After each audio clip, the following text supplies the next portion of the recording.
How do I feel about Christian fantasy that contains dragons? As a Christian fantasy author myself, I have talked about this many times on the channel, not just dragons, but other mythological creatures. That is in a playlist on my channel called Writing Christian Fantasy. So this video is going to be a very brief version of all of those videos combined. We're not going to go into it too deeply, but long story short, I really don't care when I see dragons in other people's stories, but I personally have never used them in my own Christian fantasy series. My Christian fantasy series is called Cross Academy, and in that story, a young Christian girl's village is destroyed, and when she prays to God for strength to fight back, he responds by giving her the gift to manipulate fire. So anytime you see the power of fire in a fantasy, you can definitely expect to see dragons. But I actually made the decision to cut them out of my story entirely, because they were meant to embody a facet of God. So for example, there would have been a dragon named Sabaoth. That means the Lord of Hosts. It's a name of God. And so Sabaoth was a war dragon. He was born to represent an army of hosts. And there were other dragons that would have been like that.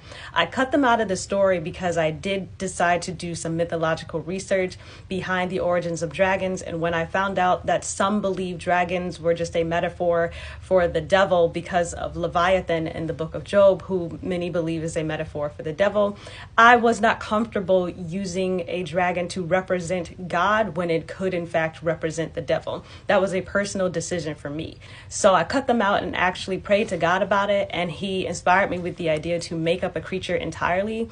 What replaced dragons in Cross Academy are creatures called sun riders. So every time a volcano is born, every time a volcano erupts, a sun rider is born. As a Christian author, I personally have no problem with other Christian authors using mythological creatures in their writing. I just believe it's our duty to do our research and find out where these creatures come from, because many mythological creatures in their own lore, they admit that they are in fact demons or originated as demons or come from other religions.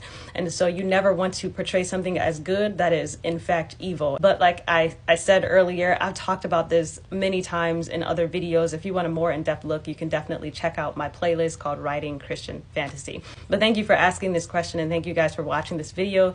You can check out Cross Academy on Amazon. It is available in digital and print and free on Kindle Unlimited. We in fact just released book 4 about a month ago. So I hope you guys give that a try. Thank you so much for watching. I will see you guys in the next video. Until then, God bless.